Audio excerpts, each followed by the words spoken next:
Hello everyone, welcome back to my channel. In today's video, I just wanted to go over an article that I read today. I think it's very interesting. The article is Rav Arora. He's very young. I believe he's 20 or 21, but very well written article. Very bright young guy. I will go ahead and leave the link down in the description box below if you do want to go through and read it entirely by yourself. I think he deserves full credit for it because it's very well written. So the article of this is the global emancipation of the unvaccinated.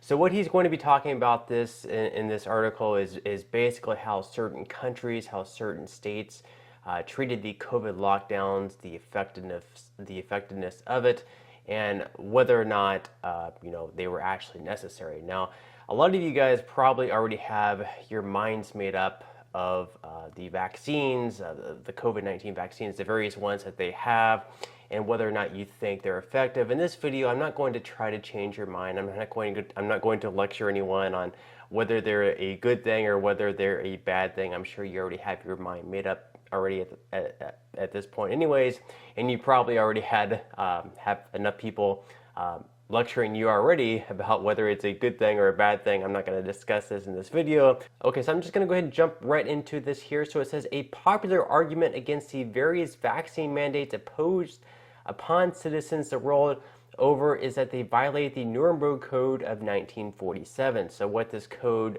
basically is that it's just a set of ethical research principles for human experimentation created by the court in U.S. versus Brandt, which was one of the subsequent Nuremberg trials that were held after the Second World War. So many point out that the code states that as regards any experimental medical treatment, the voluntary consent of the human subject is absolutely essential without the intervention of any element of force, fraud, deceit, duress, overreaching, or other ulterior form of constraint or coercion.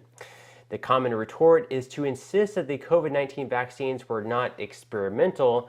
This appeal seems a little desperate at a grasping at straws. So what's most revealing is that so many vaccine apologists ignore whether these vaccine mandates meet the definition of coercion.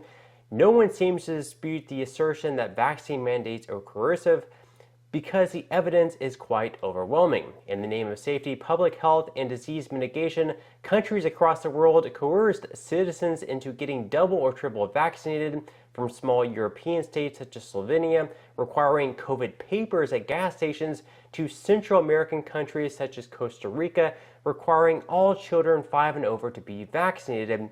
Measured varied widely across borders. In Europe, all EU nations adopted the broadly inclusive Green Pass, allowing those vaccinated, tested, and COVID recovered to travel freely. So we're already seeing different, how different countries throughout Europe and of course throughout the world had, dealt with COVID and, forcing them to have these different COVID papers in order to, travel freely, with their argument being not just to protect yourself, but also to protect others, because they were saying that it would keep you from being able to transmit this virus to other people, which of course right now we later found out to be untrue. So here's just some different, headlines from different websites from the main wire.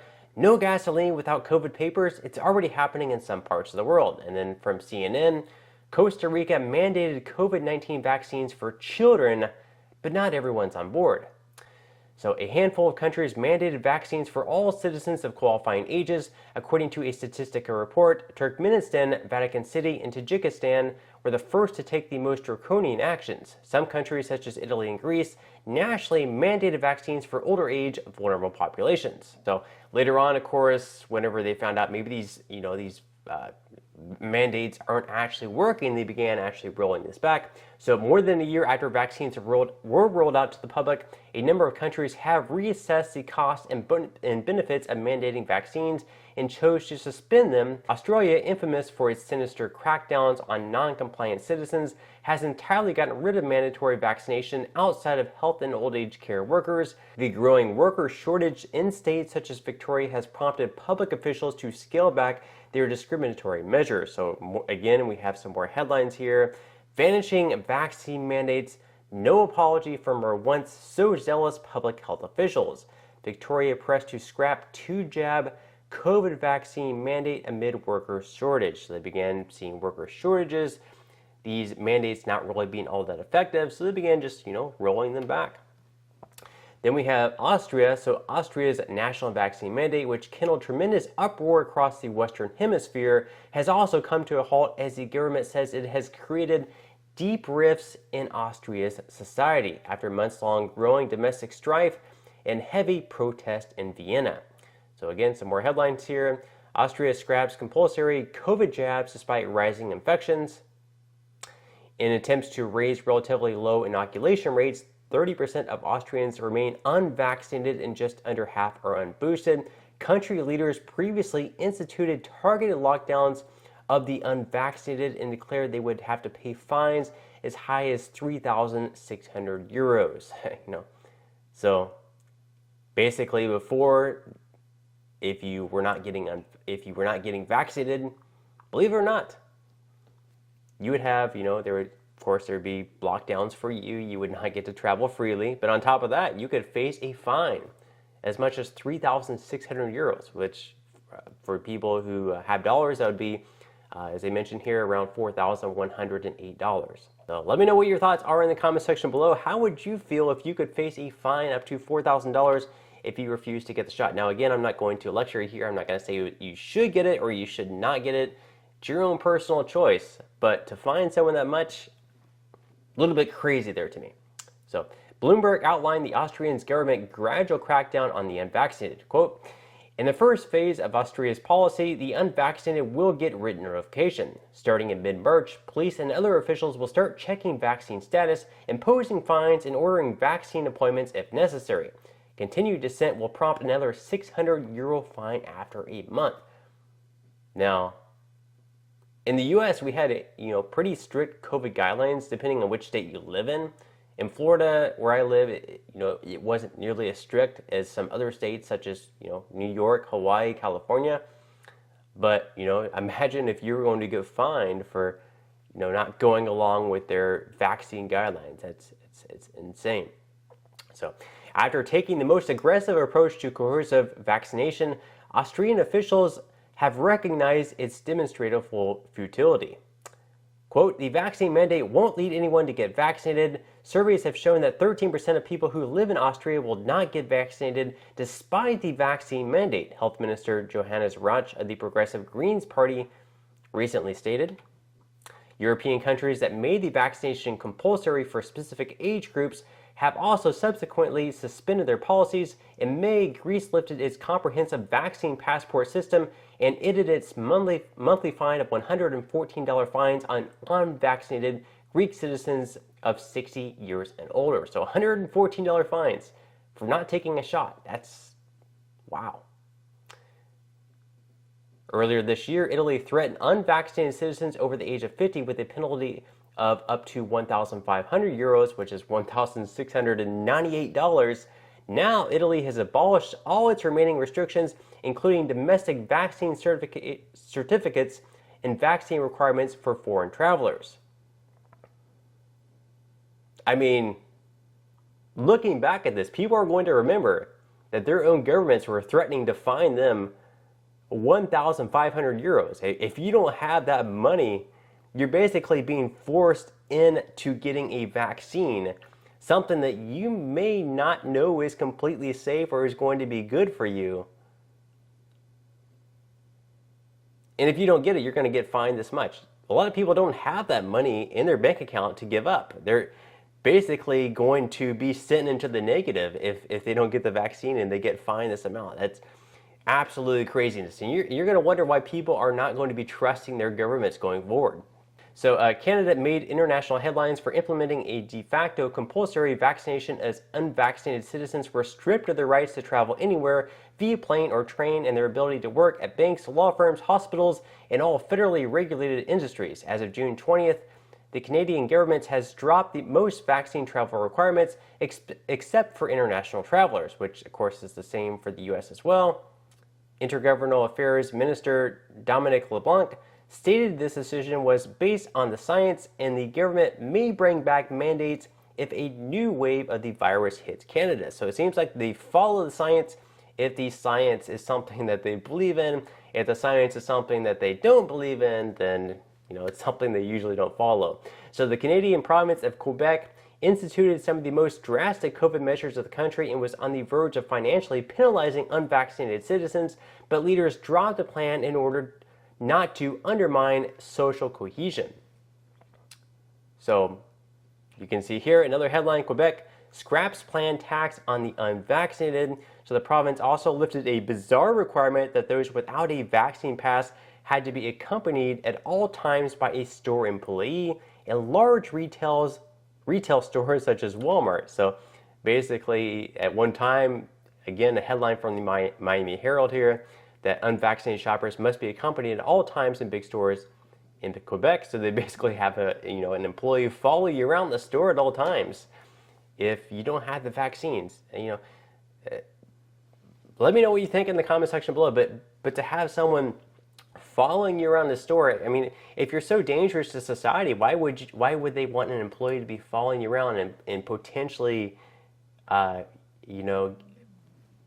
be given this virus from the person that's so dangerous without being vaccinated? That's absolutely crazy to me.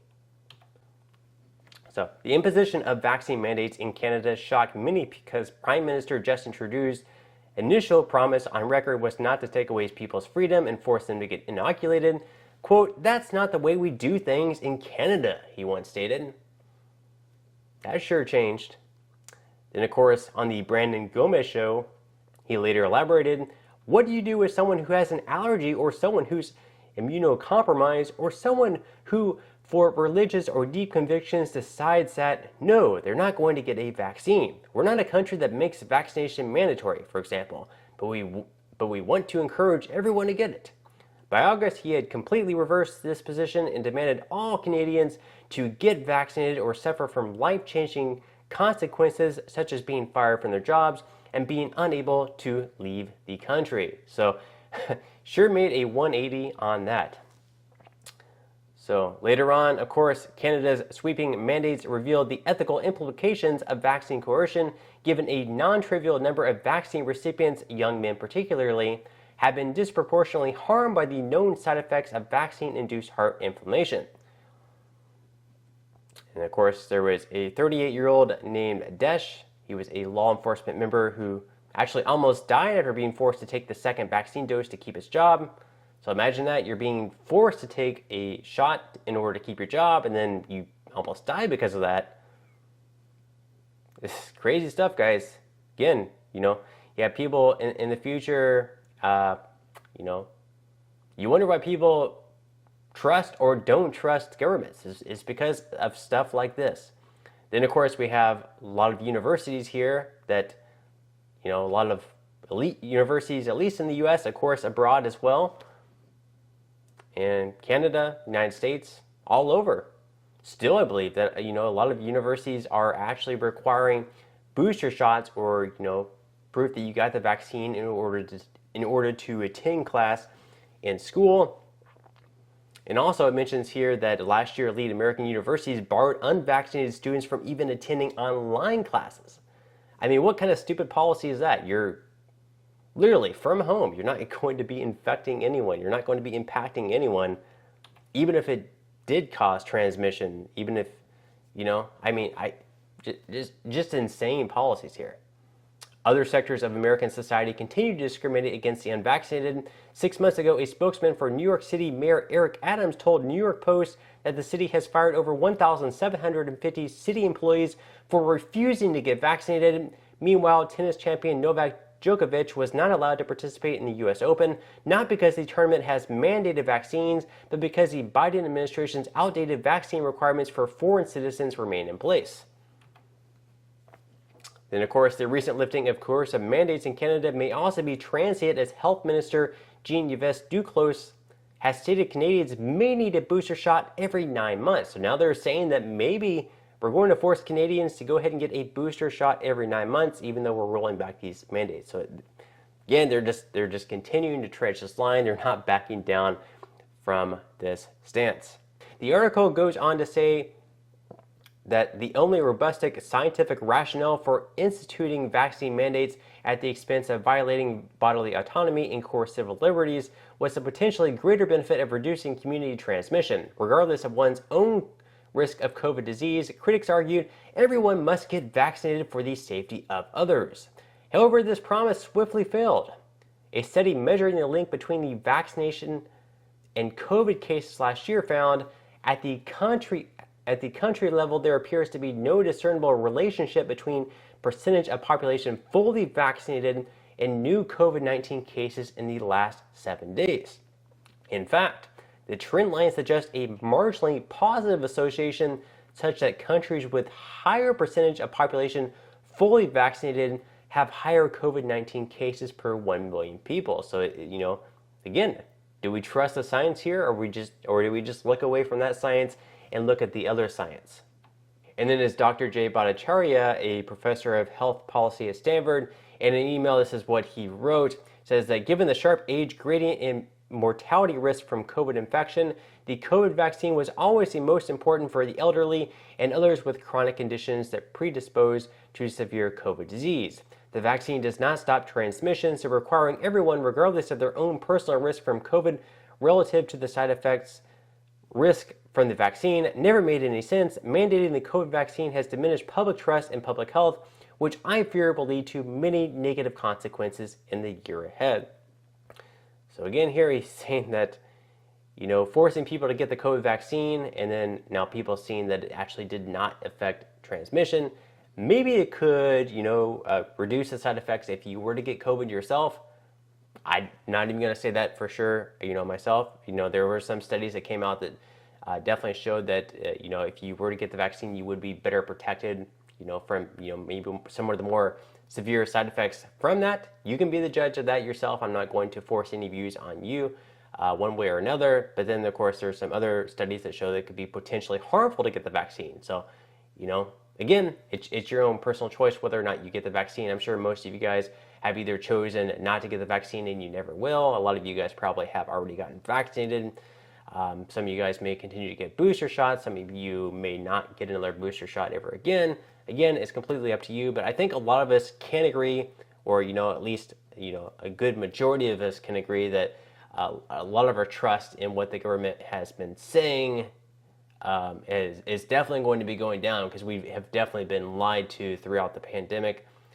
They come out and have been trying to say these things like they're facts. Have Dr. Fauci coming out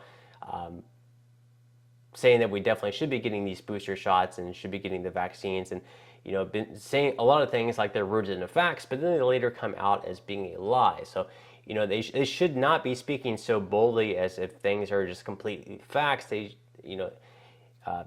should maybe say things that they think are true, and then say that maybe you should make your best judgment. But they should not be saying things like they're rooted in facts, especially if they're later going to come out and be a lie. That definitely disroots the public trust in government and public health. And in the future, if there's a case where there is something that is very urgent that people do need to do, right now, people are probably going to look at that, even if it's truthful in the future, and they may not have as much trust, and that may end up causing a lot of lies because people may not trust the government in doing what they're being told to say, if that makes sense. So, but on that note, I'm going to go ahead and wrap up this video. I do hope you guys enjoyed this video, enjoyed the article. Again, I will be linking it in the comment section below. If you did, make sure to give this video a like, subscribe to my channel if you have not already, and I will see you in the next video.